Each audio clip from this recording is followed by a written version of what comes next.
Bom dia, boa tarde, boa noite para quem estiver vendo e ouvindo esse vídeo. Galera do Gamaliel Online, eu estou um tempo sem enviar vídeo para a galera, ninguém está vendo nada meu, informações, mas eu tenho passado por algumas coisas aí, está se resolvendo para a glória de Deus. Bom, mas o assunto de hoje é algo que eu devo para minha irmã novamente, né? O último vídeo eu tratei sobre o Ministério Pastoral Feminino, né? Porque a minha irmã, Rayane, que mora em Portugal, ela tinha pedido para que eu abordasse esse tema. E hoje eu vim trazer um tema também que não é tão polêmico, mas é algo curioso, né? Digamos assim. Eu vou falar sobre os livros apócrifos que estão na Bíblia Católica. Para quem não sabe, na Bíblia Católica existem 7 livros a mais do que na Bíblia Protestante. E muitas pessoas se perguntam por quê, se é algo que deve ser seguido, se faz parte do dogma católico, e por que essa diferença, se todos seguem o mesmo Deus. Bom, eu vou estar trazendo alguns panoramas, alguns aspectos aqui, para que todos venham entender realmente por que desses livros, tá? E se eles são canônicos ou não, e vou estar trazendo à luz das Escrituras o que isso poderia ser. Bom, desde já, para quem não me conhece, sou o pastor D'Angelo, tá? Sou bacharel em teologia, pós-graduado em teologia judaica e doutor em divindade. Hoje eu vou estar trazendo esse vídeo para vocês, espero que seja bem esclarecedor, tá? Então vamos lá. Para começar, os livros apócrifos, né, que estão na Bíblia Católica, a etimologia da palavra apócrifo significa aquilo que é oculto, né? Apócrifo significa oculto. E também, apócrifo é aquilo que não tem inspiração divina. Ou seja, historicamente, são livros que podem acrescentar, todavia, espiritualmente, canonicamente, eles não são livros vistos como ordenados por Deus, tá? Então, esses livros, eles estão apenas no Antigo Testamento da Bíblia Católica. Vemos que eles não são canônicos, porque na Bíblia hebraica, né, os judeus, eles não enxergam esses 7 livros como canônicos.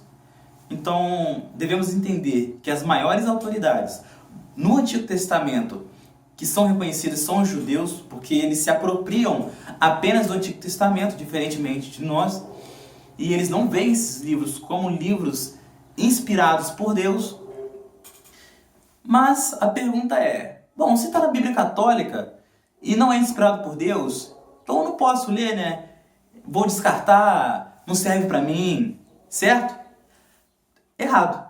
Não é assim. Aquilo que não funciona, não serve para nós espiritualmente, pode servir historicamente. O que eu quero dizer com isso? Nesses livros apócrifos, né? Tobias, Judite, 1ª e 2ª Macabeus, Sabedoria de Salomão, Eclesiástico, Baruque, esses livros que estão no Antigo Testamento, eles nos passam muitos aspectos históricos que aconteciam na época. Se nós pegarmos esse livro e enxergarmos com um olhar histórico, para nos edificarmos historicamente e saber como funcionava a cultura da época, nós podemos sim ler esses livros. Vai nos preencher muito intelectualmente. O que a gente não pode fazer é usar esses livros como um manual de regra e fé, assim como fazemos com o restante das Escrituras. Tá? Para começar, quando surgiu esses livros? Aonde foi colocado? Esses livros eles passaram a fazer parte da Bíblia Católica a partir do Concílio de Trento. Tá? Foi bem depois que formaram o Novo e o Antigo Testamento.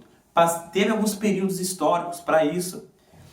E basicamente eles colocaram esse livro, não para dizer que é sagrado, mas sim para nos trazer um aspecto histórico que iria nos ajudar a compreender melhor o restante das Escrituras. Agora a pergunta que vem é, por que eles não são canônicos? Por que eles não são sagrados como os demais? A resposta é simples. A Bíblia canônica, ela tem mais de 40 autores diferentes, são milênios de diferença, né, de uma época para outra, e ela sempre se harmonizou. os autores têm personalidades diferentes, são de culturas diferentes, de tempos diferentes, mas mesmo assim há uma harmonia bíblica. Não há algo que se contradiz. Se nós interpretarmos a Bíblia usando uma exegese coerente, nós vamos ver que ela não se contradiz. Ela é totalmente harmoniosa. Já os livros apócrifos, eles têm algumas coisas que não nos remete àquilo que as Escrituras nos ensinam. Um exemplo, lá em 2 Macabeus, a partir do capítulo 6, algo assim, está escrito sobre a oração pelos mortos.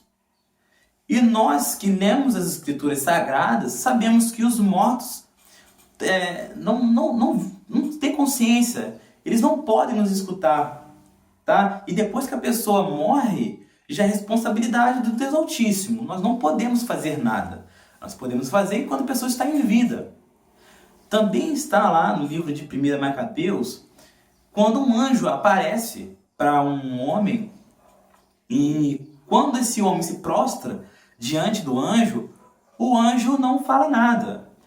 E nós sabemos, acompanhamos nas Escrituras, que todas as vezes que um homem se prostra para um anjo, o anjo fala: não faça isso, levanta-te, porque eu sou conservo teu. Assim como está escrito em Hebreus 1, 13 e 14, os anjos são seres ministradores que trabalham a favor daqueles que hão de herdar a salvação. Então nós vemos que os anjos trabalham a nosso favor, e não nós para eles. Por isso, os livros apócrifos, eles não têm a mesma harmonia que tem os livros sagrados. Por isso, devemos ter muito cuidado com algumas leituras, tá? Ninguém é proibido de ler esses livros. Esses livros não são demoníacos, não estou aqui para dizer isso. Se está na Bíblia Católica, é porque homens de grande sabedoria viram que ali existe algo que pode nos preencher de alguma forma, seja historicamente, filosoficamente, mas não é pão espiritual. Não pode ser visto como manual de vida para nós, seja protestante ou católico. Isso não é pão diário espiritual, tá? É apenas uma literatura histórica que pode nos ajudar a entender um contexto cultural e filosófico da época, ok? Eu vim trazer esse aspecto pelo seguinte: muitas pessoas acham que pela Bíblia protestante não ter esses livros apócrifos são totalmente demoníacos ou são totalmente enganosos. Não é questão de serem enganosos, é simplesmente uma literatura, tá? Existem diversos outros livros apócrifos ou pseudepígrafos, né? Como o Apocalipse de Pedro, como o livro de Enoque, que foi achado junto com os manuscritos do Mar Morto. Então existem muitos livros a mais que já cogitaram até mesmo em implantar nas Escrituras. E por que não é implantado? Porque as Escrituras já iluminaram todo tipo de profecia, seja ela passada, presente ou futura. E nós estamos caminhando em cima de algo que já está consolidado. O que nós estamos fazendo agora, como igreja, é terminando aquilo que Atos não concluiu. Porque o único livro do Novo Testamento que não tem amém no final é o livro de Atos. E isso mostra que o capítulo 29 está sendo escrito pela igreja, até isso ser concluído em Apocalipse, na vitória do povo de Deus juntamente com Cristo. Tá? Então qualquer outro evangelho, ainda que fosse apregoado por anjos, tem que ser recusado. A própria Escritura nos ensina isso. O que foi ensinado por Cristo, os apóstolos e agora a igreja, já está concretizado. Tá? Então o que eu falo para vocês quer ler um livro que não seja a Bíblia? Podemos ler qualquer livro, qualquer um, seja um livro espírita, para você saber como funciona o espiritismo, porque para você dizer que algo é errado, você tem que conhecer aquilo. Então sim, se você tem discernimento para entender que o Evangelho de Cristo é o reino de Deus que está nas Escrituras, é aquilo que você vai seguir. Sabendo isso, você pode ler um livro espírita, você pode ler um livro maçom, você pode ler um livro budista, você pode ler livros apócrifos, porque aquilo não vai desvirtuar você. Tá? O que eu estou mostrando aqui é que haja coerência na sua leitura. Tudo que você lê deve ser totalmente discernido, não somente pela sua intelectualidade, mas também pelo Espírito que Deus te concedeu no momento que você aceitou Jesus. Tá bom? Então, que Deus venha abençoar vocês, trazer a luz do conhecimento a todas as pessoas. Agradeço e mando um beijo para minha irmã Rayane, que tá aí me vendo também, tá? Pediu, tá aí o videozão. Não se esqueçam de se inscrever no canal Gamaliel Online, não esqueça esse nome, tá? Ativa o sininho lá para receber mais vídeos, ok? Bom, se vocês não se incomodarem, vou fazer uma oração aqui para vocês e feche seus olhos, receba, porque a oração é a chave de qualquer avivamento, de qualquer transformação, de qualquer restauração. É a oração. Não é um curso, não é uma faculdade, não é uma festa, não é um evento, não é música, não é louvor, não. A chave de toda restauração, de todo avivamento é a oração. Amém? Então que você feche seus olhos e receba essa oração em nome de Jesus. Senhor Jesus, eu vim aqui, Pai, agradecer por mais um dia de vida, Pai. Agradecer, Senhor, por tudo que tem me acontecido, seja de bom ou de ruim. Porque assim como a Tua palavra diz em Romanos 8, 28, todas as coisas cooperam para o bem daqueles que amam a Deus, até as coisas ruins, Pai. Em nome de Jesus, que o Senhor me traga discernimento, me traga sabedoria para entender certas coisas. E que o Senhor também traga, Senhor, a luz da sabedoria para essas pessoas que estão me assistindo agora. Que não seja eu falando e que não seja eles recebendo somente como ouvintes, mas que seja o Espírito Santo usando a minha boca e também o Senhor confortando os corações dele e fazendo um terreno fértil para receber a Tua palavra, Pai. Em nome de Jesus, eu abençoo a vida dessas pessoas, trago restauração para os lares, Senhor, trago restauração para filhos que estão desvirtuados, trago sabedoria para pais que às vezes não sabem como cuidar de seus filhos.